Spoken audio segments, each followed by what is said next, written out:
श्री स्वामी समर्थ सोबतीला माझे स्वामी या यूट्यूब चॅनेलवरती सर्व भावी भक्तांचे मनपूर्वक हार्दिक स्वागत। आपण 100 कथांचा प्रवास जो आहे तो चालू केला आहे।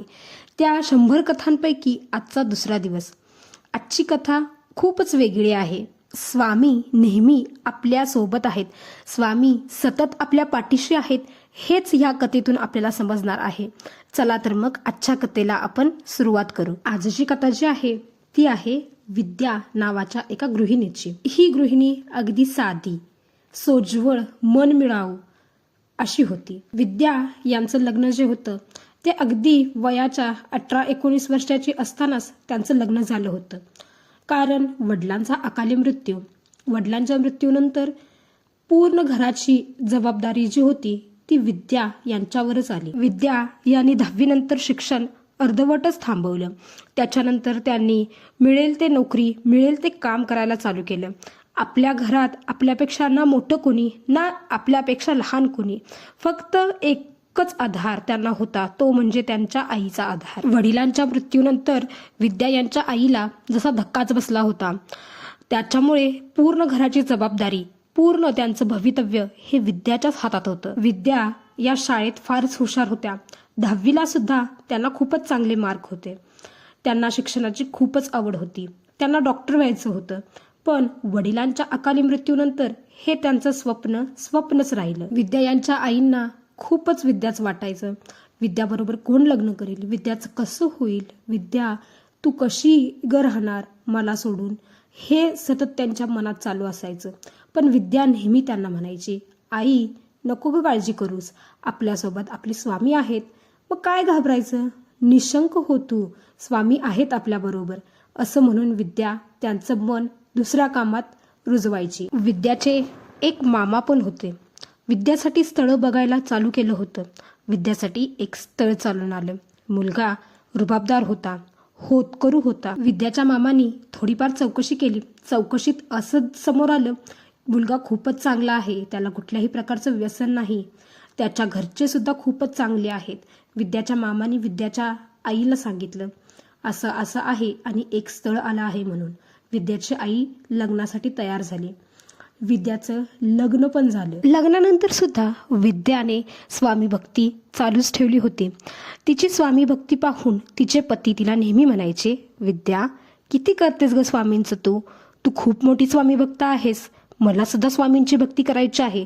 त्यावर विद्या त्यांना नेहमी म्हणायची, हो का नाही, तुम्ही पण करू शकता, स्वामी तर सगळ्यांचेच आहेत। विद्या या नित्य नियमितपणे स्वामींच्या मठात यायच्या। एक वेळेस देवाचं फूल चुकेल, पण मठात येणं विद्यांचं कधीही थांबलं नाही। विद्यांना मठात येऊन खूप बरं वाटायचं। त्यांना मठात आल्यानंतर एक वेगळंच आयुष्य मिळतंय की काय असं वाटायचं। त्या त्यांच्या पतीला सुद्धा म्हणायच्या, मला मठात गेल्यानंतर एक वेगळंच आयुष्य मिळतं, मला नेहमीच वेगळी प्रचिती येत असते मठात गेल्यानंतर, त्यामुळे मी मठात जाणं कधीही थांबवणार नाही। त्यावर त्यांचे पती त्यांना नेहमी म्हणायचे, हो तुला आवडतं ना मठात जायला, मग तू नित्य नियमितपणे मठात जात जा। विद्या यांची स्वामी भक्ती ही फार निराळीच होती। त्यांना स्वामींच्या मठात गेल्यानंतर ऊर्जा मिळत असायची। त्या नेहमीच मठामध्ये येत असायच्या। विद्या ह्या नेहमीच मठात यायच्या। त्या नेहमीच उत्साही असायच्या, आनंदी असायच्या। त्यांच्या चेहऱ्यावरती एक वेगळीच प्रसन्नता असायची। त्यांना बघितल्यानंतर काही जणांना खूपच प्रसन्न वाटायचं। मठात आल्यानंतर त्यांना स्त्रिया म्हणायच्या, काय ग विद्याबाई, घरी काही कामं नाहीत वाटतं तुला, नेहमी बघल त्यावेळी प्रसन्नच असतेस तू, घरी सासूच सगळं काम करते वाटतं, नाही हिच्या घरी तर भरपूर नोकर चाकर असतील, म्हणूनच तर ती इतकी प्रसन्न असते। ही बिचारी ना हिच्या सासूबद्दल कधी काही वाईट बोलते, ना नवऱ्याबद्दल कधी काय सांगते, काय ग तुझ्या घरच्या असे देव माणसं आहेत की काय, जे तुला काहीच बोलत नाहीत आणि तू त्यांच्याबद्दल काहीच सांगत नाहीस का, तुला काही सांगायचंच नाहीये, सगळ्यांपासून काही लपवते आहेस का तू, असं म्हणून तिला बायका नेहमी तिची थट्टा करत असायच्या। पण मला माहिती आहे विद्याला ना 2 मुलं आहेत, खूपच देवगुणाची आहेत मुलं, आणि तिचे मिस्टर सुद्धा खूपच चांगले आहेत, तिचे सासू सासरे सुद्धा खूपच चांगले आहेत, विद्या इतकी सुंदर आहे, इतकी प्रसन्न राहते, म्हणल्यानंतर तिच्या घरचे सुद्धा तसेच असणार ना। मठातल्या प्रत्येक मैत्रिणीला विद्या काय आहे, कशी आहे, कुठे राहते, तिची परिस्थिती काय आहे हे माहितीच होतं. फक्त त्या विद्याची थट्टा करत असायच्या, कारण विद्या नेहमी प्रसन्न असायची. कधीही कुणावर चिडत नव्हती, कधीही कुणाला उणे-दुणे बोलत नव्हती. त्याच्यामुळे फक्त तिला हिणवण्यासाठी किंवा तिला चिडवण्यासाठी अशा प्रकारच्या मैत्रिणी तिची अशी चेष्टा करत असायच्या. विद्याला 2 मुलं होती. दोघं मुलं ही खूपच चांगली होती. दोघा मुलांचंही लग्न झालं होतं. त्यांचा संसार ही स्वामींच्या कृपेनं अगदी बहरला होता. स्वामींच्या मठामध्ये आज कीर्तनाचा कार्यक्रम जो होता तो सायंकाळी ठेवण्यात आला होता. स्वामींच्या कीर्तन सोहळ्याला प्रारंभ झाला. 7 वाजले, 8 वाजले तरी सुद्धा विद्या कुठे दिसेनाच. सर्वजण विचारत होते, विद्या कुठं आहे, विद्या कुठं आहे. पण त्या सायंकाळच्या कीर्तनाच्या कार्यक्रमाला विद्या आलीच नव्हती. आज पूर्ण 2 दिवस होऊन गेले होते. विद्या मठात आलीच नव्हती. तिच्या मैत्रिणींना तिची काळजी वाटत होती, म्हणून त्या तिच्या घरी गेल्या. तिच्या घरी गेल्यानंतर असं समजलं की विद्या शहरात गेली आहे. कशासाठी गेली आहे, का गेली आहे हे मात्र त्यांना समजलं नाही. मठातल्या सर्व मैत्रिणी विद्याचीच वाट बघत होत्या. त्या म्हणत होत्या, विद्याच्या घरी काही कार्यक्रम असला किंवा काही जरी झालं तरी ती मठात यायचं चुकवत नाही. पण आज पूर्ण 4 दिवस झाले विद्या आलीच नाहीये. तिचा फोन सुद्धा लागत नाहीये. काय झालं असेल बरं तिला, असं म्हणताच विद्या समोरच त्यांच्या उभी राहिली. विद्याला पाहून तिच्या मैत्रिणींना आश्चर्याचा धक्का बसला, पण त्यांना आनंदही झाला होता. विद्याला इतक्या दिवसानंतर बघितल्यानंतर सगळ्यांना खूपच आनंद झाला. विद्याला सर्वांनी प्रश्नाचा जसा भडीमारच केला. कुठं होतीस तू इतके दिवस, का नाही सांगून गेलीस आम्हाला, असे भरपूर प्रश्न तिला विचारले. विद्या म्हणाली, हो अरे मला बसू तरी द्या, मग सांगते मी तुम्हाला सगळं, मी कुठं गेले होते ते. तिच्या मैत्रिणी म्हणाल्या, बसायचं सोड ग, तू आधी सांग बरं, कुठं गेली होतीस तू, किती काळजी वाटत होती माहितीये आम्हाला तुझी. त्यावर विद्या म्हणाली, कशाला काळजी करता, आपल्यासोबत आपले स्वामी असताना का घाबरायचं आपण, असं ती म्हणाली. पण विद्या नेहमी जशी दिसायची, प्रसन्न असायची, तशी ती नव्हती. तिचा चेहरा सुद्धा पूर्ण उतरला होता. हातावर कसल्या तरी जखमा दिसत होत्या. तिच्या मैत्रिणींनी तिला विचारलं, या कसल्या जखमा आहेत, काय झालं आहे, तुला सांगणार आहेस की नाही आम्हाला. त्यावर विद्या म्हणाली, अगं काही नाही झालेलं, जर काही झालं असतं तर मी तुम्हाला सांगितलंच असतं. असं म्हणताच विद्या शांत झाली. असेच काही दिवस निघून गेले. आज परत पुन्हा स्वामींच्या कीर्तनाचा कार्यक्रम आयोजित करण्यात आला होता. त्या कार्यक्रमासाठी विद्या पूर्ण उत्साहाने आली होती. तिच्याबरोबर तिच्या सर्व मैत्रिणी सुद्धा होत्या. पण आज कीर्तनाला एक व्यक्ती जी होती ती वेगळी होती, अनोळखी वाटत होती. ह्या भागातली ती वाटत नव्हती. पण विद्या ज्या होत्या त्या व्यक्तीला बरोबर ओळखत होत्या.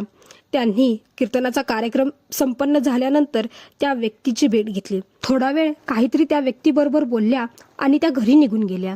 दुसऱ्या दिवशी विद्या ज्यावेळी मठात आल्या त्यावेळी तिच्या सर्व मैत्रिणी तिच्याकडेच बघत होत्या. काहींना तिच्याकडे बघून तरी अश्रूच अनावर झाले.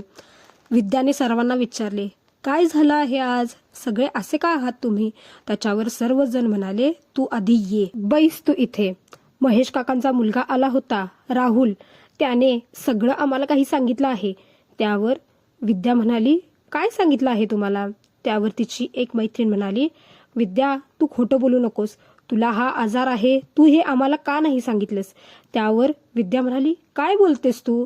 त्यावर ती म्हणाली, तुला हृदयविकार आहे हे आम्हाला समजलं आहे, पण तू आम्हाला का नाही सांगितलंस हे आधी. तुला एवढा मोठा आजार असताना सुद्धा तू अगदी प्रसन्न राहिलीस, कधीच काही कुणाला बोलली नाहीस, तुला जरा सुद्धा काही वाटलं नाही आमच्यापासून हे लपवताना. अगं स्वामींच्या मठात येतेस ना, तर एवढं तरी खरं बोलायची होतीस. असं म्हणताच विद्याला सुद्धा अश्रू अनावर झाले. विद्याच्या डोळ्यातून पाणी येतच होतं, तरी सुद्धा ती बोलत होती. ती सांगत होती सगळ्यांना आणि सगळे शांत ऐकत होते. विद्या म्हणाली, माझा मुलगा 2 वर्षाचा असताना मला हृदयविकार आहे हे समजलं. माझं आयुष्याचा प्रवास हा अगदी अल्पावधी कालाचा आहे हे मला माहिती होतं. माझं बाळ अगदी 2 वर्षाचंच होतं. माझे पती असतील किंवा माझ्या सासूबाई असतील किंवा माझे सासरे असतील, यांना याची कल्पना ज्यावेळी मिळाली त्यावेळी त्यांना काय करायचं हे समजलं नाही. पण त्यांनी धीरानं घेतलं. ते डॉक्टरांना विचारलं, काय ह्याच्यावर उपाय आहे का. डॉक्टर म्हणाले, आहे, टेक्नॉलॉजी आता खूप पुढे गेली आहे, त्याच्यामुळे घाबरण्याचं काही कारण नाही. पण कुठे ना कुठेतरी सगळ्यांनाच असं वाटत होतं, हृदयविकार असणारी माणसं जास्त काळ जगत नाहीत. माझी स्वामींवर खूपच भक्ती होती. मी स्वामींची खूप सेवा करायचे. स्वामींची सेवा केल्यानंतर मला जशी नवीन ऊर्जा मिळायची, स्वामींच्या मठात आल्यानंतर मला खूपच ऊर्जा मिळायची. मला असं वाटायचं की मला नवीन आयुष्य मिळालेलं आहे. मठातून घरी जात असताना प्रत्येकीचं काही ना काहीतरी असायचं, प्रत्येकीचं दुःख असायचं. माझं दुःख त्यांच्या समोर खूपच छोटं वाटायचं मला, ज्यावेळेस मी त्यांचं दुःख ऐकायचे. स्वामींच्या मठातून घरी जात असताना मला एक वेगळीच ऊर्जा असायची, माझ्यात एक वेगळाच उत्साह असायचा स्वामींच्या मठामध्ये येत असताना. त्याच्यामुळे मला किती यातना होत आहेत किंवा मी कशातून आज जात आहे याचं मला भानच नसायचं अगं. आणि खरं सांगू का मी तुम्हाला, माझं हे आजारपण जे आहे ते मला आजारपणासारखं कधी वाटलंच नाही अगं. त्याच्यामुळे मी तुम्हाला हे सांगणं कधी मला महत्त्वाचंच वाटलं नाही. तरी सुद्धा जर तुम्हाला सगळ्यांना असं वाटतं मी तुमच्यापासून हे लपवलंय, तर मला तुम्ही सगळेजण क्षमा करा. हे सगळं ऐकत असणारी प्रत्येक व्यक्ती भावूक झाली होती. सर्वजण विद्याचंच नाव घेत होते. विद्या, तू इतकी आजारी असून सुद्धा स्वामींची भक्ती केलीस, तुला कधीही काहीही कमी पडणार नाही असं सगळेच म्हणत होते. पूर्ण स्वामींचा मठ शांत झाला. थोड्या वेळानंतर सगळं काही व्यवस्थित झालं. सगळ्यांनी विद्याचं कौतुकच केलं आणि अशा प्रकारे खुश, प्रसन्न आणि सुंदर असणाऱ्या चेहऱ्यामागे किती मोठं दुःख आहे हे सगळ्यांना समजलंच. श्री स्वामी समर्थ. विद्या ही खूप मोठी भक्त आहे.